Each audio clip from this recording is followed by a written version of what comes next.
again, and welcome back to Q&A with S&A. I'm Andrea. And I'm Shane. And today we are joined by a special guest. We were just having a little chat before, working out how long we've known each other.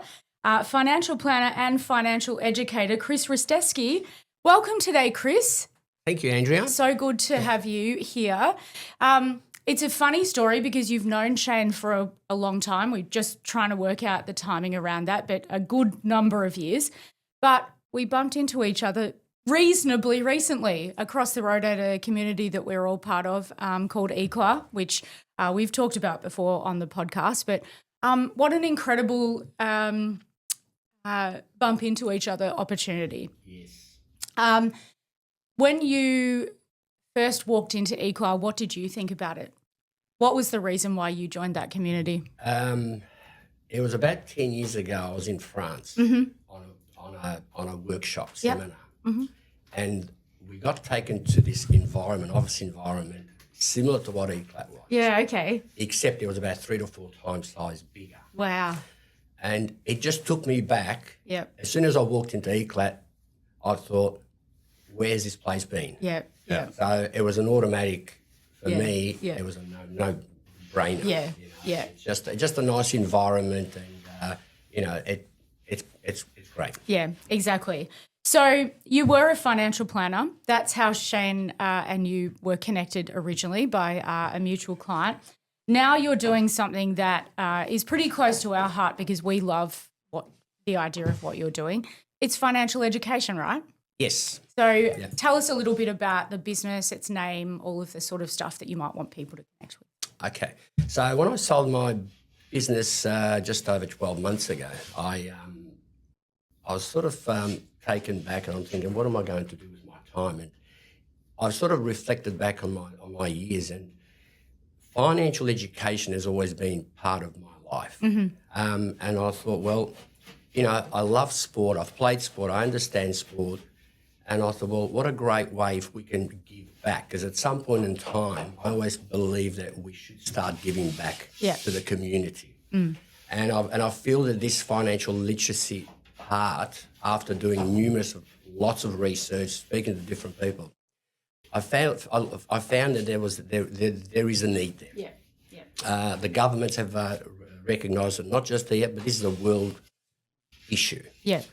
So I was thinking, well, how can myself and with other people connect together and see if we can make Australia as a financial literacy leader. Yeah. So that's what's sort of taken me to where I am. A lot of work, a lot of research I've done. Yeah. I'm very passionate about it, Mm-hmm.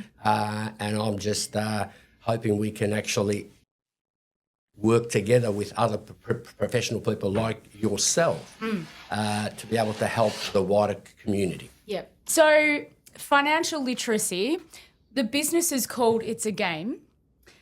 Why the choice to call it that? And who is the market for what you're doing? Okay, so it's a game because I've played sport. In my youth, I played soccer. Yep. After that, I've cycled. Now I'm playing golf. Yep. I feel like I understand sport. And when I'll reflect back with what sport is involved and what finance is involved, there's a very high correlation there. Yeah, yeah. So that's why the name It's a Game has actually come about. Yeah, yeah. And who is the program designed for? I initially started thinking for students. Yeah. But At what level? From about 15 years of age. Yeah. Okay. Mm-hmm. But I found that it was very difficult to get through to school. Yeah, yeah. But after numerous of workshops and free workshops, and I've also attended homes where I've done workshops for students where they invite friends along, the mothers started telling me, they said, Chris, we want that. Yeah. We need that. Yeah. So when we were talking about the market, I initially thought it was just for students. Yep. But 7 months, 8 months down the track now, the clients I've got is, women Yep.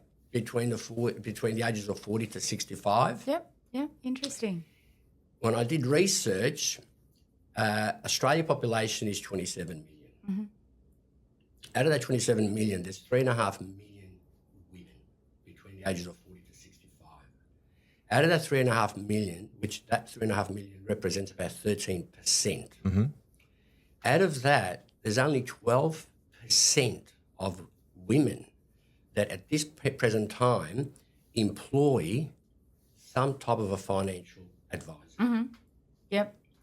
So the gap is around 88%. Yeah. So there is a huge underserved market here, just for the women that are between the ages of 40 to 65. So going forward, it's just opened up.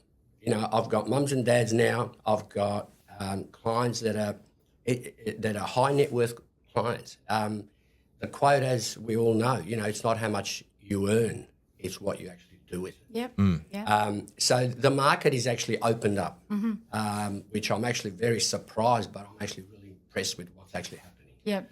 Yep. So the process to engage with you in these sorts of things, how do you go about that? Because you said, you know, originally it was like a school-based idea in your head. How do you pivot from the school-based idea to potentially sitting down at a dining table, I guess, with a bunch of women who have got their champagne in their hands? How does that work? Okay. We, at this stage, it's still very ground level. So I'm doing a lot of peddling, a lot of work face-to-face, one-on-one. Yeah. So I actually do 1 hour sessions with clients and potential clients, 1 hour per week. Yeah. So I treat it, I explain it to people, it's a game. Yeah. We need to go training. So I say to them 1 hour a week at least. If we allocate 1 hour a week, treat that as training, focus, and we'll talk about starting from budgeting to cash flow, how all that works, how that can actually connect with your financial situation. Because people talk about it, but from what I've actually experienced and seen, not many people are actually doing it. Yeah.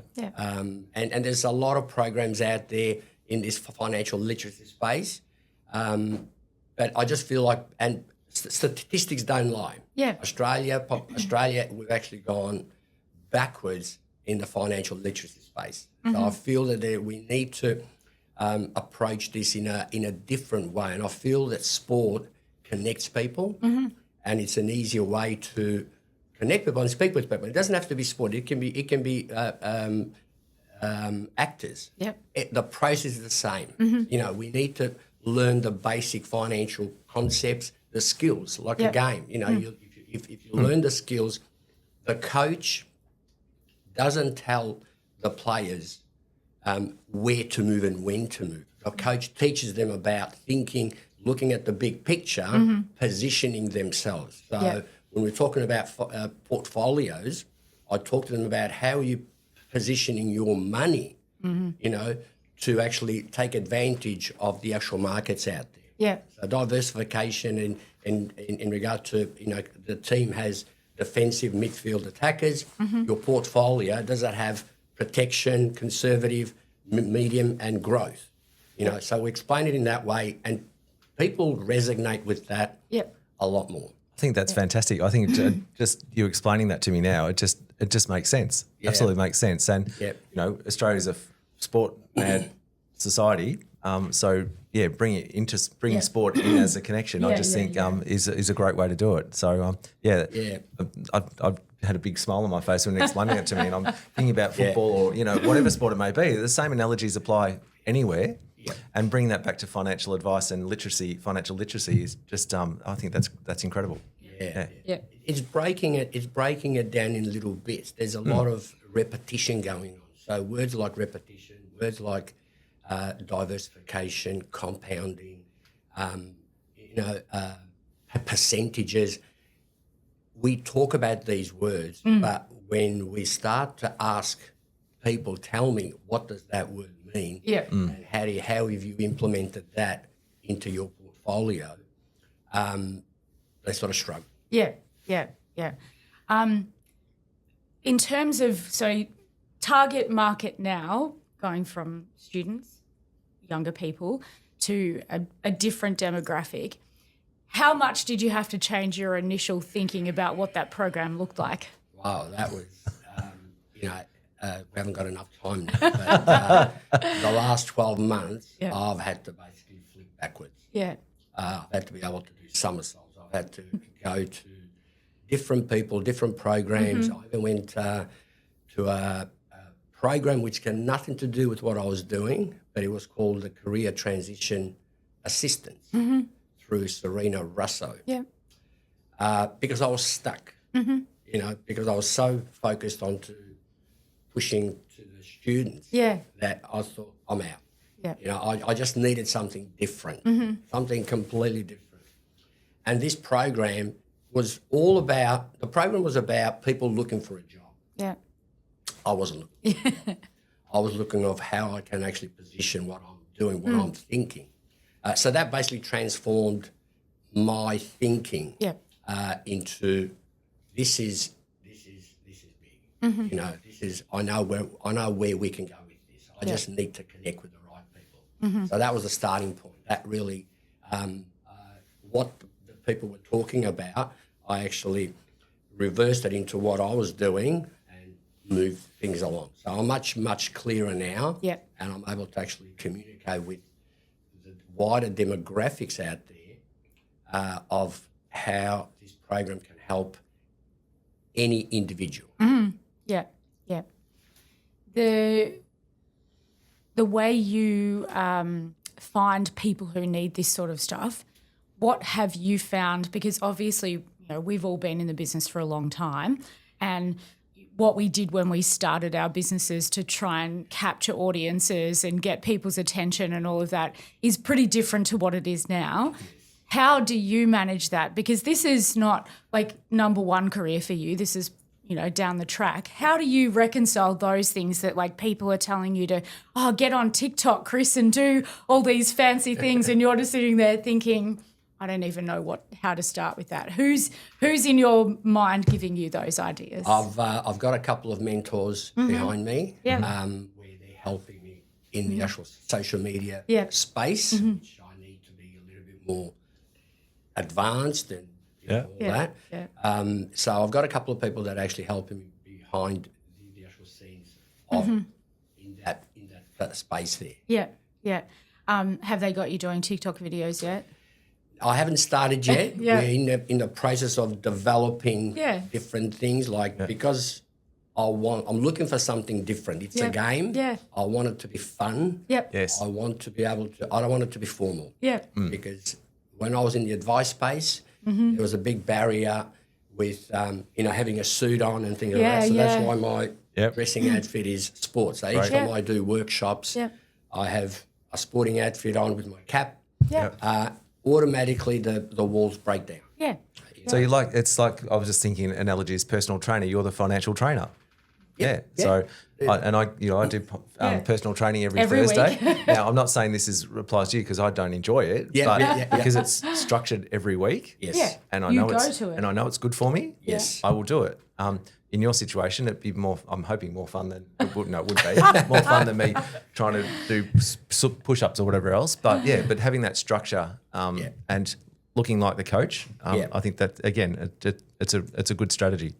Having a structure and forming good financial habits. If we have that, so the clients that I currently have, they understand that they're treating it as a training session. Yeah. And on top of that, I say to them, allocate another hour between yourselves, husband and wife, and focus. Go into the room where you talk about just finance, and just talk and draw pictures. Yeah. There's a book that I read by Lawrence Rampell. He was the first person to actually be a doctorate in thinking. So he said, when we think in pictures. So that's part of what I get my actual clients to do. Yeah. And there's a lot of accountability with that too. So having those weekly sessions creates that habit and so on, and also that accountability. Yeah. So making sure you do your homework or whatever it is, so you're fit and ready for the next session. Yeah. So we book in, between 5 to 10 weeks ahead. Yeah. 1 hour sessions. The first session is face to face, so we can get an understanding of where the client is. after this 1 hour session over the phone or Zoom. Because I found initially I used to do face-to-face every week. Yeah. It was too much. Yeah, So now it's more, structured, more efficient, and so forth. Yeah. It's terrific. So you go into their houses for these first ones? Like you can come and yeah. Yeah, homes, office, Yeah. ECLAT, wherever it is. I'm very flexible at this point excellent. because my idea is to make an awareness Yeah. and spread the word. So I'm asking the clients that if they like it to tell other people to join in. Yeah. In your experience, what are the biggest barriers to people coming to this sort of realisation that they have not enough knowledge here?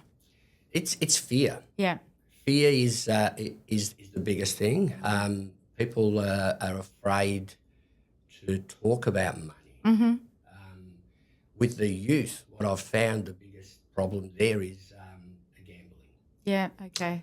So that needs to be really addressed because there's some of the students that I've actually met that we're doing workshops with, they're gambling. Yeah. So that's a big issue. Yeah. Australia-wide. Yeah. And I've seen it firsthand. Yeah. So they say, well, I can't do anything because that. Well, Yeah.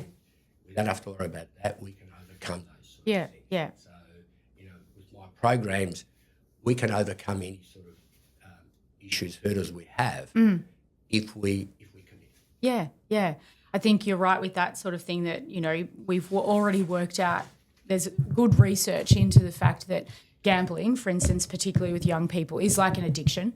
And the only way to get past an addiction is to train past it, to learn past it and to be consistent about those things. So, yeah, you're right. I mean, there's so much going on around in the gambling space, and it is a huge issue, isn't it, for financial literacy and people understanding how much that will impact on their future, particularly young people like that. If you're working in schools and finding out that young people that age are gambling and that's one of the reasons why they don't have any money, how do you go home and then, decompress from that sort of stuff? That's a pretty big thing. Financial planners, we talk about the fact that accountants and financial advisors really are, money psychologists. You're doing a lot of work with that. How do you work with a young person who is telling you that they've got that sort of issue? That has been a very challenging area for me. Yeah. And again, I've had to reach out to different people on how to be able to speak to these students, young adults. And sometimes I do bring in psychologists, other people, professional, because we need that sort of help. It's a harder act. Yeah. But for the ones that I'm treating it again like a coach. Yeah. You mentioned before, Shane. We're all different. We all get driven by different things. It's not about the money. Money is just something that's there. So I've read a lot of books. I've done a lot of research, and coaches like Craig McRae, I'm sure, and other coaches that are amazing coaches. Kennedy, I'm thinking of John Kennedy, all 4 days. Yeah. His quote was, "Don't think, do." There's a lot in that,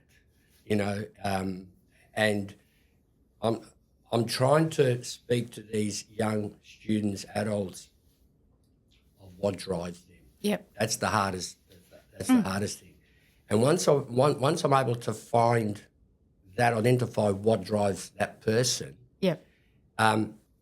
we can start putting blocks in place. It's a much longer process. Yeah. But as I say to everyone, don't put a time to it. Yeah. Yeah. Let's just take it. It's a journey. Yeah. The journey is more exciting than the actual outcome. Yeah. Yeah. So some of the students that have come on board and have stuck, they are way. Yeah. How do you, when you've got a student like that, do you interact with their family? Does it become a more family-oriented thing when you're coaching a student, through maybe those sorts of financial situations, but also just in general? Do you, bring the family involved? Sometimes I do, sometimes I don't. There's been a bit of a friction there. Yeah. That's another story. But yes, I try and bring the parents along, but sometimes there's a friction there. Whatever's been going on. So I've got to treat that carefully. Yeah, interesting.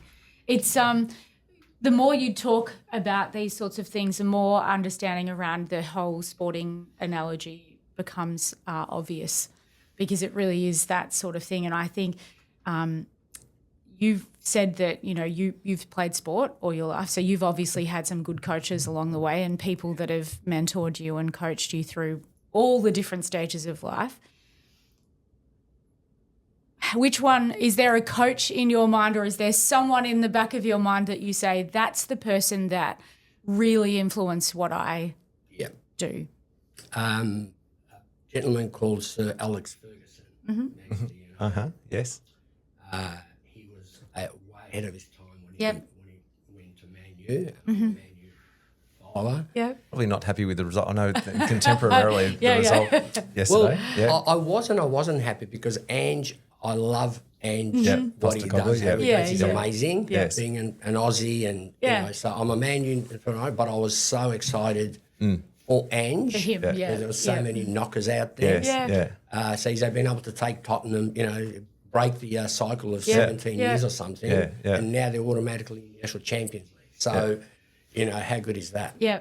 So we should be proud here. Yeah, but Alex Ferguson, So Alex Ferguson, I've he's sort of one of my idols up there, and I've read a lot of books. I know exactly what he's doing. So my vision is to be able to create what Sir Alex Ferguson has done for Man U. For when people think of financial literacy, to think of it's a game. To have a platform out there that it's going to be for free for the consumer, for everyone, to be able to access financial literacy, no products, no conflict of interest, just products, and to have sponsors, institutions sponsoring the big thing. That's my vision, to be able to have to the point of having teachers in financial literacy. We have a lot of financial advisors that have retired. But there are some amazing retired advisors that can actually fit some of these gaps in teaching students, adults, to have programs. We have spoken to a number of institutions, so that's something going on behind the scenes. But that's something that I'm sort of looking forward to see where we can go with this. So retirement isn't an option for you then, Chris. That's what I'm hearing here, because you're just about to try and create something that doesn't exist pretty much anywhere in the world. So tell me a little bit about what that, how many years do you think you might have for that to go? Retirement is a very old word, and we've got to move on with those sort of words, because these days we're living longer. Lifestyle is different. Years ago, people's life expectancy was 50 years. Now with medicine and everything that's going on, the average is around the 86, 87 years of age. So for me, I don't treat this as a job. This is something that I love doing, and I'm going to say about giving back. I think we all need to sort of think about, doesn't matter what stage of life we're at, to give back in some form or shape. And if we can do that, society's going to be much better, I think. Absolutely. So that's where I'm going. So retirement for me is not something I'm... Delete the retirement word. I agree. It's always one of those words where people do, what do you do when you move on to the next stage of life? And, maybe part of your program needs to be working out what the term for that is. So it's not retirement.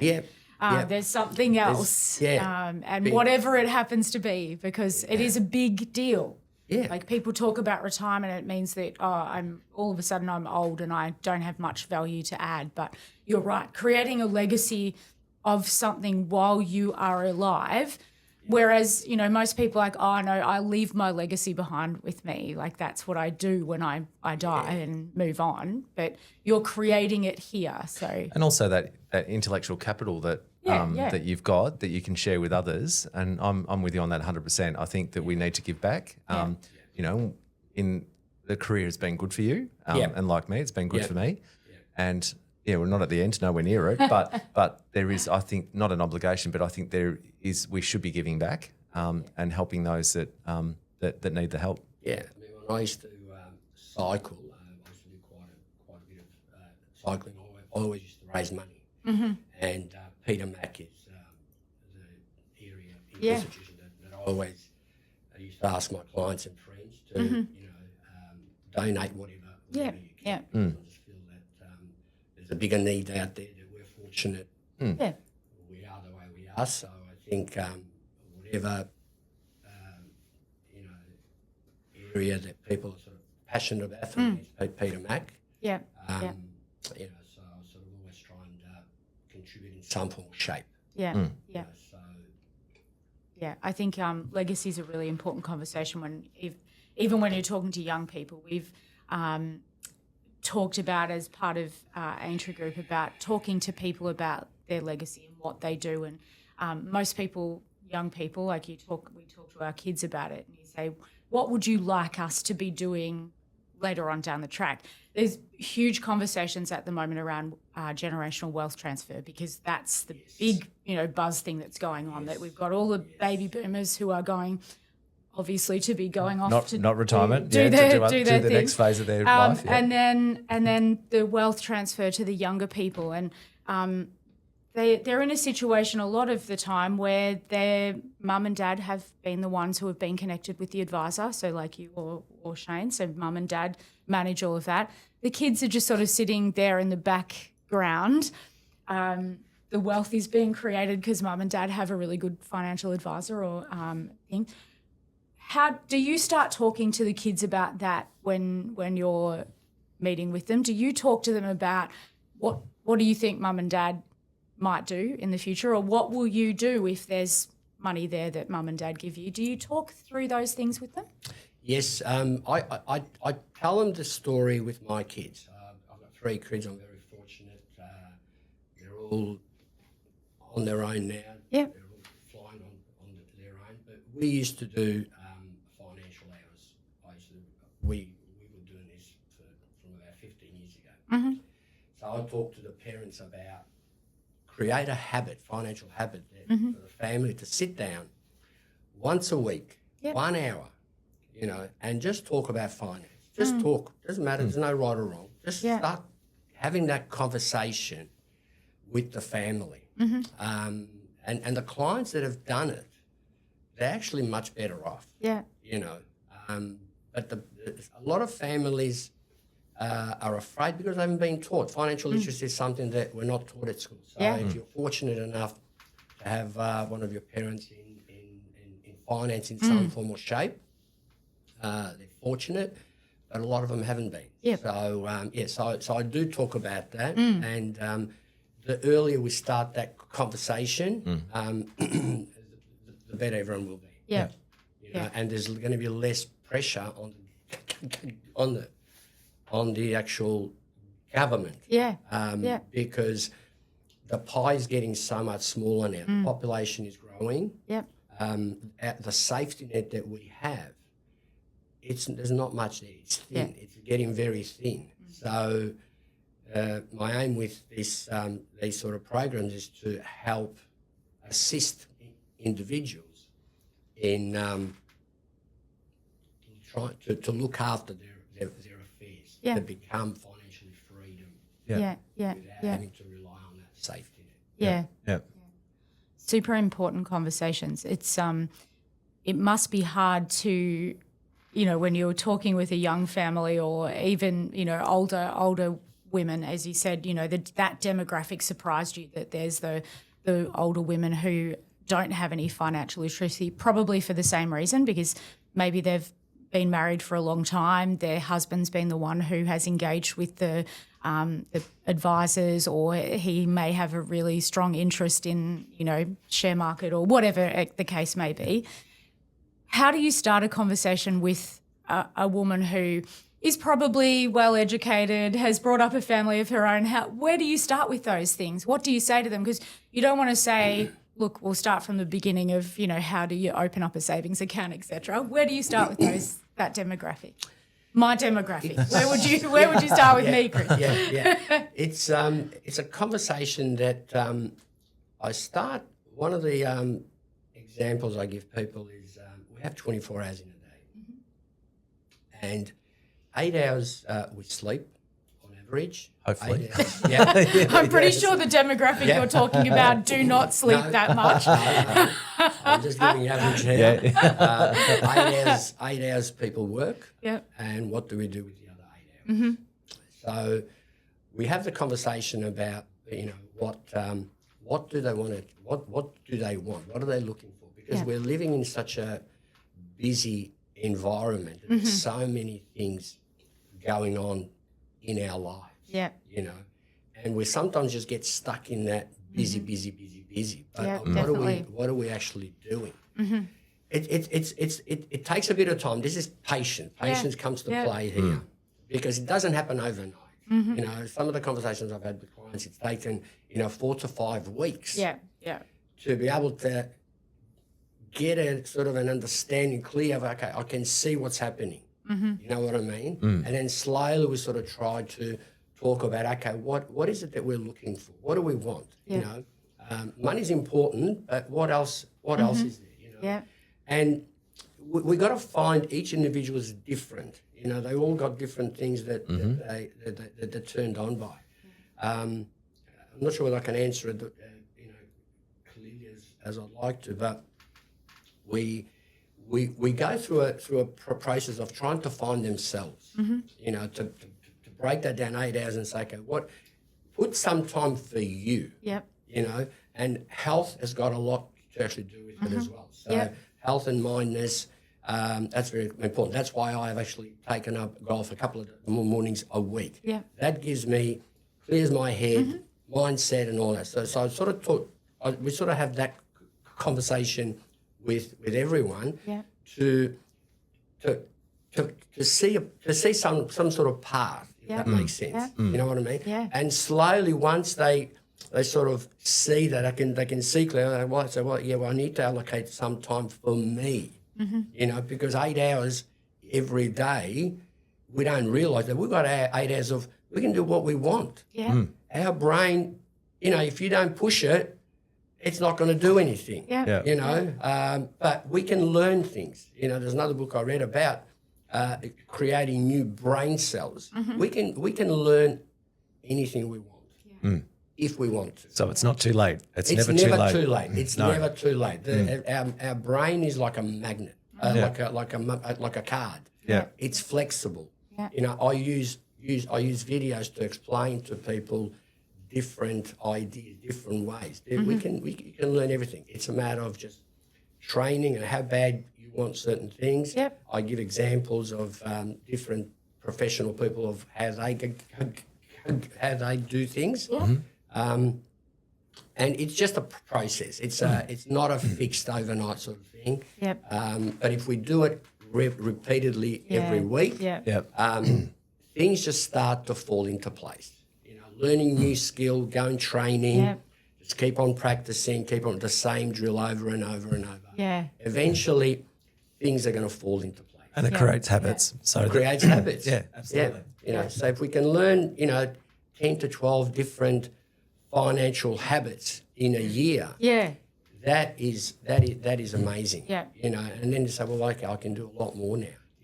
So it's a longer process. It's taken me a long time to adjust and to be able to assist clients with what you've asked me, Andrea, because it's not we don't go into the finance straight away.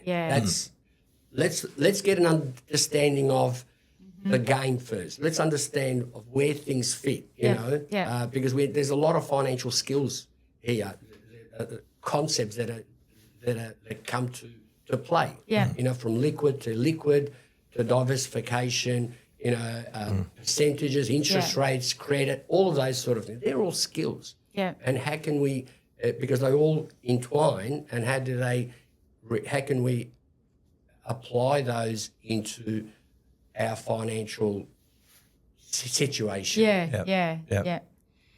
If you had one piece of advice to give people, you can only tell them one thing about how to manage their financial literacy, what would you tell them? What piece of advice would you give them to say, if you can only do one thing in those 8 hours? Gee, that's a tough question. I know it is a really tough question. Yeah, it's such a broad topic. Yeah. I'm asking it anyway. Some people are, because it's really overwhelming for people, isn't it? It is. So let's break it down. Not what's the one piece of advice? Where would you say people should start?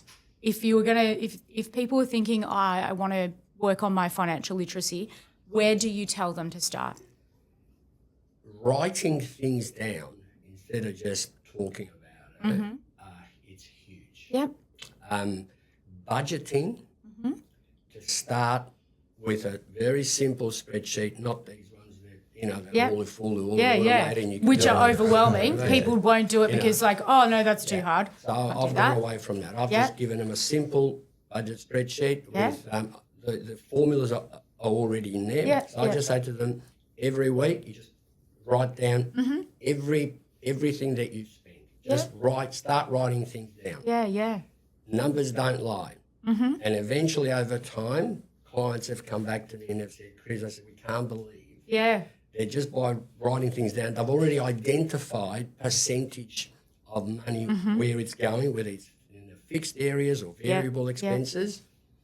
They already start to see it. Yeah. You know, and I know that now for some people it takes them, 5 weeks, 6 weeks, 8 weeks. It doesn't matter. Let's forget about the time frame. Let's not worry about that. Let's just implement simple, easy things and time. So giving advice, time is so important. We have 24 hours a day that is given to us for free. Yep. What are we doing with it? Yep. So allocate portion of the time, 1 hour a week, and start writing things down in a simple spreadsheet. Yep. And over time, that's going to create a picture. Yep. And the picture tells 1,000 words. Yeah. And that's a great start. And that's the feedback that I'm getting Yep. from clients that are high net worth, that they were told, go and see a bookkeeper. And the hardest thing, the biggest fear for some of their clients, what I'm hearing, is that they've been told, well, give us your the last 3 months of transactions. These two clients have said, that's daunting. Yeah, it's overwhelming. It's too much effort. Yeah. Don't worry about that. I said, we'll just start from now. I said, thank God, this, Chris. I said, we'll just start from now. Yep. And just, I said, no rush to it. Just treat it as a training session. 1 hour a week, just start putting things down. Yep.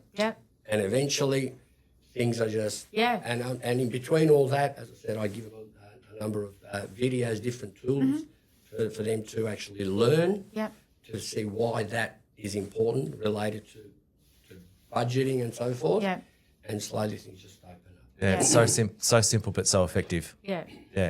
Very simple things, but, we just don't have the time. It's because we're busy in what we're doing. Yeah. People just don't take the time to sort of sit back, because we're always so busy. And then prioritising. Talk about goals. I remember when I was in the actual advice space, a lot of the times when I used to see clients, they had no idea about goals. It goes back to, again, when you start putting pen to paper, things start to clear up. Then the client can start to sort of visualise, start to see, I can achieve for this, I can work towards this. It gives them a purpose. Because unless it's meaningful, unless they really want it, they're not going to do it. Like a coach. The coach, with each player, they treat them in a different way. They find what turns them on, where they are at, and they give them different tools, different skills to speak to different people to help them, whatever. The game is a game. Yeah. Everyone's on the same level. Right. It's what's in the head Yeah. when you go out there to understand the game. Another statement I remember reading, another one about Lionel Messi, one of the biggest sort of soccer players there. He runs the least on an actual soccer field. Yeah, okay. But he reads the game. Yeah. He understands. He positions himself. So positioning is so critical Yeah. in our financials. Yeah, You know, yeah. strategies. How many strategies can people implement Yeah. as part of their portfolio to be able to take advantage, Yeah. of the markets? Yeah. You know, there's up and down. The market fluctuates. Yeah. But unless we understand the financial market, we get scared. Yeah. Yeah, absolutely. Yeah, yeah, definitely. And there's so much information and so much misinformation too, isn't there? There is, and that's why with this platform where I'm going to be just financial literacy. Yeah. That's it. So it's free to everyone. Yeah. Excellent. Where can people find you? You've obviously got a website. We will share the details. What are the easiest ways for people to connect with you? Do they just give you a call and say, hey, Chris, I'd like to make an appointment? How are you going about all of that? Phone call, email, LinkedIn, all these sort of social media. I'm sort of slowly trying to spread We'll share the all word. of that as part of the podcast, so everyone will be able to find you. Yeah.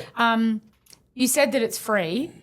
What do we do? What are we doing about that? How are you making money out of it, Chris? Because nothing in life is free. So what is the go? Okay, so when I say it's for free, my vision is for the platform to be free. At this stage, I'm on ground floor. Yeah, of course. And I've tried to make it as simple and as affordable as possible. Yeah. So those hourly sessions, I charge for that $44 plus GST. Wow. And I've made it affordable. You really for have. You're That's crazy. very generous. Yes. to do it. because People I just- need to get on board. because I just believe that it's something different. Yeah. And I believe that once, because I'm getting testimonials Yeah, now yeah. coming up, and I've got a workshop coming up next week Oh, awesome. at ECLAT. Yeah, Yep. yeah. And I've got a couple of clients that are going to be joining us. And I'll sort of explain their journey great. with me, what they've found. So through workshops and that. So yes, so $44 per 1 hour session is what I'm doing now. There's a lot of groundwork going on, but my aim is to spread the word, connect with the right people, professional people. Yeah. I invite different professional people at the actual workshops as well. So that way, it's not just one person. It's working as a team. Incredible. Again, it's a game. So Yeah. you know what I mean? So that's where we're going with it. That's awesome. Thank you so much for coming in today. There are at least another, 4 or 5 podcast episodes we could go through with just this. And I hope that by coming on today, you decide to do your own podcast, because it's actually a really good way to get this sort of info out to young people, because this is where they are and they play sport or go for a run or play golf with their earbuds in and listen to podcasts. It's been really great. I know you are doing amazing things. It's really incredible to be in your space. Thank you for coming to see us today. Really appreciate it. Andrea and Shane, thank you so much. Yeah, no, it was fantastic. Thank you very much, Thanks Chris. so much, Chris. Thank you.